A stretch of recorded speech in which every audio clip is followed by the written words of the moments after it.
Bien le bonjour à toutes et à tous et bienvenue dans cette première vidéo des Moulins du Dev.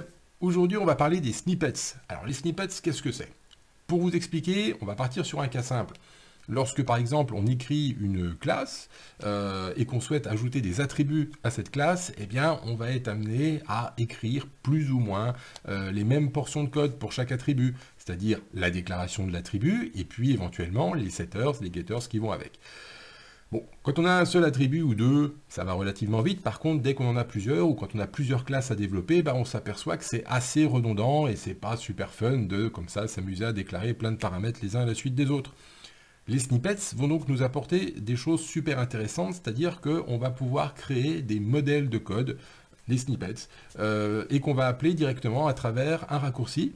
Et en fait, quand on va activer le raccourci, eh bien, le code va se générer automatiquement. Et là, c'est cool parce qu'on va gagner du coup pas mal de temps. Alors, les snippets, comment est-ce qu'on fait maintenant pour les ajouter à nos environnements de développement? Aujourd'hui, parce que chaque environnement de développement va avoir sa spécificité, sa façon de faire, on va parler de Visual Studio. Alors, Visual Studio, Community, Professional, Enterprise, Visual Studio.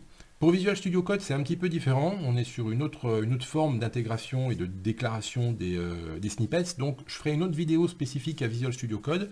Et puis, si vous voulez savoir comment ça se passe dans d'autres environnements de développement, n'hésitez pas à m'en faire part dans les commentaires. Et puis, je ferai une vidéo sur ces sujets-là, si bien sûr il est possible d'utiliser les snippets dans les environnements que vous m'aurez demandé. Donc là, l'outil que je vais utiliser aujourd'hui, c'est Visual Studio Community, donc la version gratuite de Visual Studio, que vous pouvez télécharger directement sur le site de Microsoft. Pas de licence payante ou autre, c'est plein de fonctionnalités qui sont à votre disposition pour faire du web, du C++, du C# gratuitement, donc ça c'est plutôt cool. Et donc ce que je vais faire, c'est que le fichier XML du snippet, je vais l'éditer également avec Visual Studio.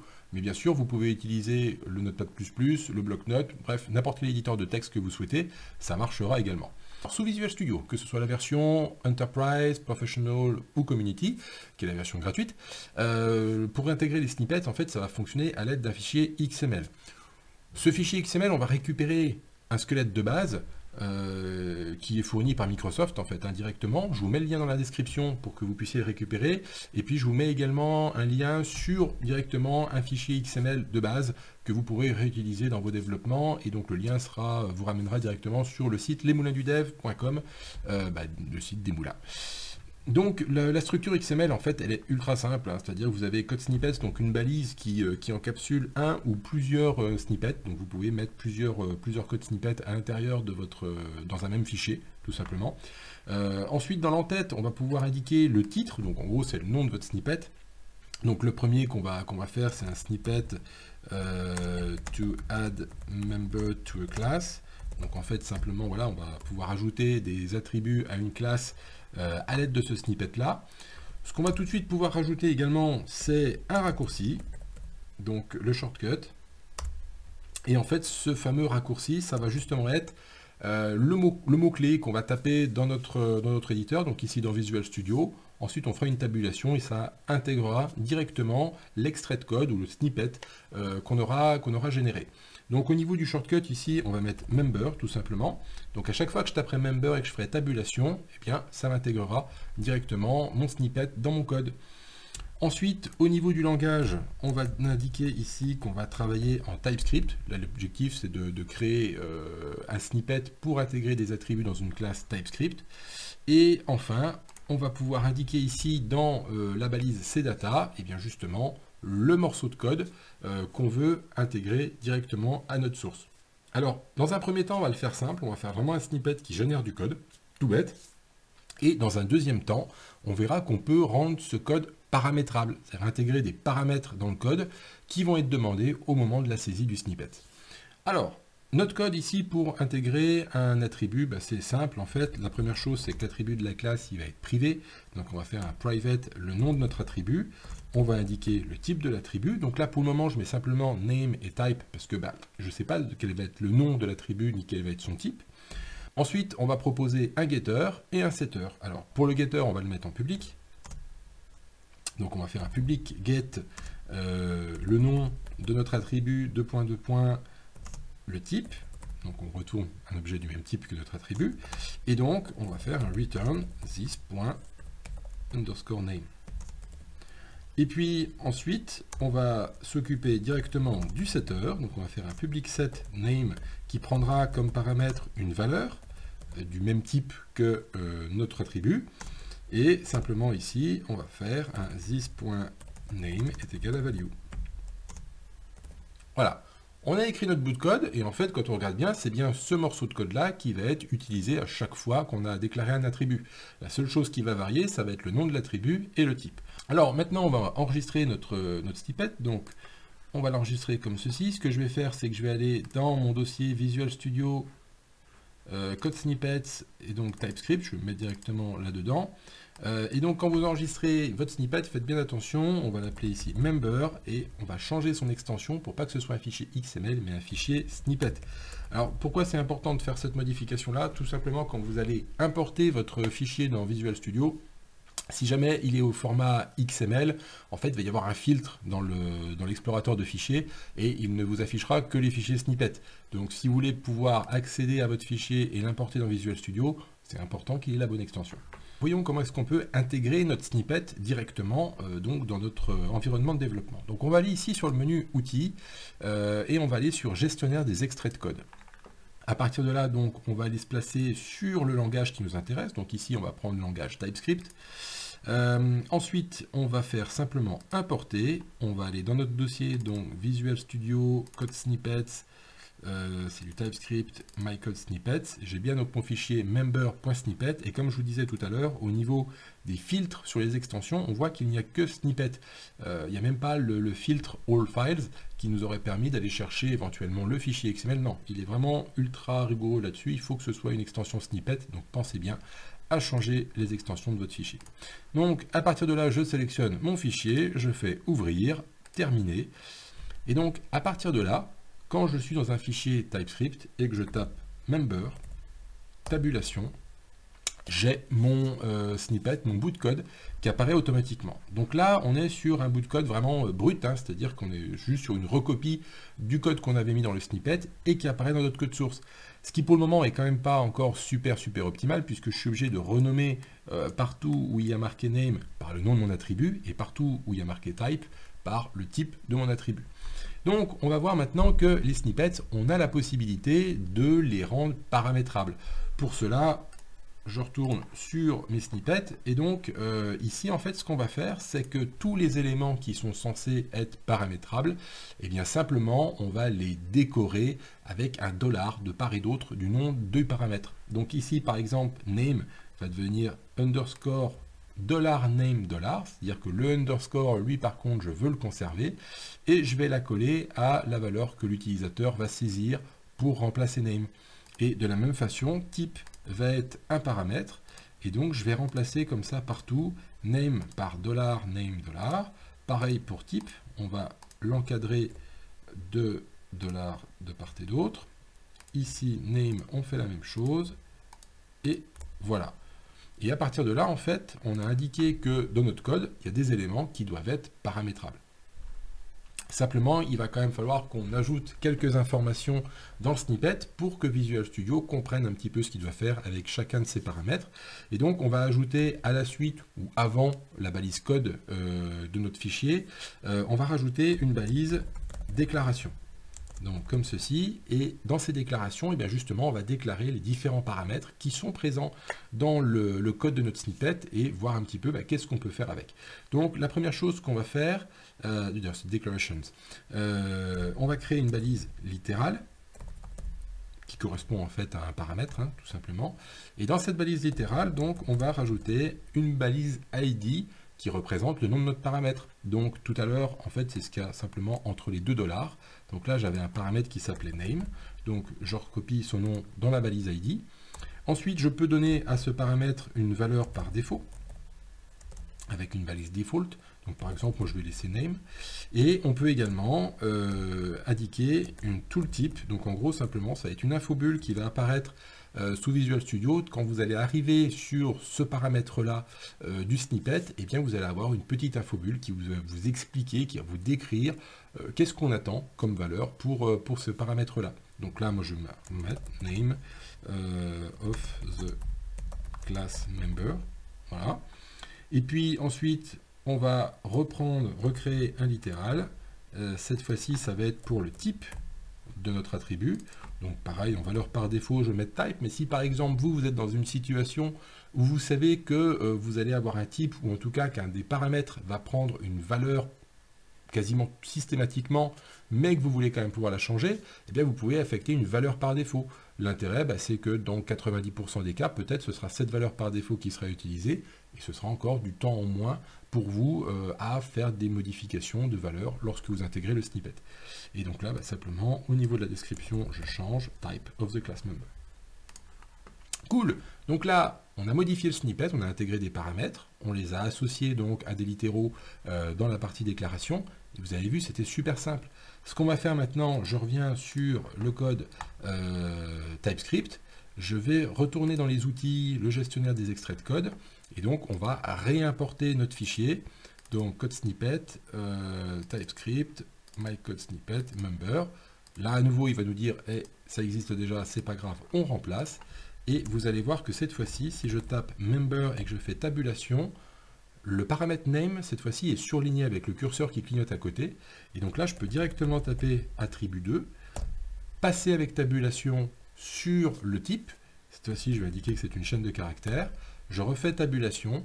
Et là, vous voyez que tout le snippet, en fait, se met à jour. C'est-à-dire que partout où on voyait l'attribut name, eh bien, c'est remplacé par attribut 2. Et partout où on avait le paramètre type, eh bien, c'est remplacé par string. Et cette fois-ci, en fait, si je veux créer un nouveau paramètre, eh bien, ça va beaucoup plus vite. Un nouveau attribut, pardon, ça va beaucoup plus vite. Là, cette fois-ci, on va le mettre en number, par exemple. Voilà. Et donc, si j'en ai une dizaine, une quinzaine, eh bien, mine de rien, ça prendra toujours un petit peu de temps de créer les attributs de ma classe, mais ça en prendra toujours moins que de devoir retaper à chaque fois les déclarations également des assesseurs. Ce que je vais vous montrer maintenant, c'est une petite subtilité pour les snippets en C#, parce que le C# apporte quelques fonctionnalités supplémentaires. Donc pour ça, on va créer un nouveau snippet. Donc ce que je vais faire, je vais revenir dans les snippets ici, je vais reprendre le code de base que nous fournit Microsoft et donc on va réattaquer. Voilà, donc du coup je reviens avec un fichier XML tout frais, tout neuf, avec juste la base essentielle pour rédiger le snippet. Au niveau du titre, je vais l'appeler Switch on Enumeration. Donc en fait, l'idée là, c'est de créer un snippet qui va nous permettre de gérer des switch cases. Donc quand vous voulez faire un switch sur une variable en fonction de ses différentes valeurs, et bien là, on va faire un snippet qui nous permet de gérer ça, mais pour des variables qui sont de type énumération. Donc une énumération, vous savez, vous avez une énumération avec plusieurs valeurs, et là, ce qu'on va faire, c'est un snippet qui va être capable de générer tous les cas en fonction des valeurs présentes dans l'énumération. Donc simplement, voilà, je mets mon switch on enumeration ici. On va lui rajouter un petit raccourci forcément pour pouvoir l'utiliser ensuite sous Visual Studio. Donc là, on va mettre un switch enum. Voilà. Ensuite, au niveau du langage, ça, il ne faut pas oublier, bien évidemment, pour pouvoir associer votre snippet à un langage, cette fois-ci, on va s'associer à du C#. Et au niveau du code, c'est ultra simple. On va donc avoir un switch qui va travailler avec un attribut, donc ça va être une variable, ou une expression, peu importe. Ensuite, on ouvre les accolades, on ferme les accolades du switch, et là-dedans, je vais simplement mettre un cases, donc en fait, un paramètre qui va s'occuper de définir les différents cas possibles dans notre case. On va rajouter le bloc declarations afin de pouvoir associer justement les paramètres de notre snippet à quelque chose et d'expliquer à Visual Studio comment est-ce que ça va devoir fonctionner tout ça. Donc on a un premier littéral qui correspond à la variable var, donc id, hop, on va mettre var. Bon, je ne vais pas mettre de variable par défaut, je peux mettre par exemple un tooltip, hop, un tooltype comme on a vu tout à l'heure. Donc tooltype, et on va mettre expression to switch on. J'aime bien mettre mes descriptions en anglais, vous l'aurez peut-être remarqué. Et on a un deuxième littéral qui correspond à cette fois-ci à cases, et qui lui va s'occuper justement de générer tous les cas. Alors quand on dit générer, ça veut dire que ce n'est pas des choses qu'on va écrire à la main. Ça va être le snippet qui va s'occuper de tout générer tout seul comme un grand. Comme c'est lui qui va tout générer comme un grand, on va rajouter un attribut à la balise littérale, qui est l'attribut editable, et on va le mettre à false, de manière à dire que ça, c'est un attribut sur lequel le développeur n'est pas censé passer, il n'est pas censé le modifier, on va tout gérer pour lui. Pour pouvoir tout gérer pour lui, il va falloir qu'on utilise une balise spécifique, qui est la balise function, et en fait, on va faire appel à une balise, à une fonction, pardon, qui est directement présente dans le système de gestion des snippets, qui s'appelle generate switch cases. Donc en fait, simplement, il génère les cas, les différents cases du switch. Alors, je le répète, cette fonctionnalité-là n'est possible qu'avec C#. Si vous essayez de le faire avec du TypeScript, du C++ ou autre, ça ne fonctionnera pas. C'est vraiment uniquement pour C#. Et donc simplement, cette fonction, elle va prendre comme paramètre notre variable, toujours encadrée avec les dollars, hein, et donc notre attribut bar qu'on va lui passer en paramètre. On va enregistrer ça. Alors, je vais aller mettre ça dans les snippets, cette fois-ci, Visual C#, voilà, my code snippet. Ici, donc, je vais l'appeler switch enum. Voilà. Je vais maintenant basculer sur une solution C#. Alors, au niveau du C#, donc, bon voilà, hein, c'est un programme tout bête, application console vide, il n'y a rien de particulier. Ce que je vais faire tout de suite, c'est que je vais créer un type énuméré, donc enum. Je vais l'appeler enum test par exemple. Dans cette énumération, on va ajouter plusieurs valeurs, val1, val2, val3. Et donc ici, dans le code de la fonction main, je vais créer une variable du type enum test, donc enum test var. On peut éventuellement lui affecter une valeur, donc par exemple val1. On va pouvoir faire donc un outil gestionnaire des extraits de code source. On se met bien en langage C#, importer. On va ensuite dans nos codes snippets en C# comme ceci. Hop, on l'ajoute. Alors, on remplace celui qui existait avant parce que j'avais fait des essais. Et donc ici, simplement, donc je vais simplement faire mon switch enum.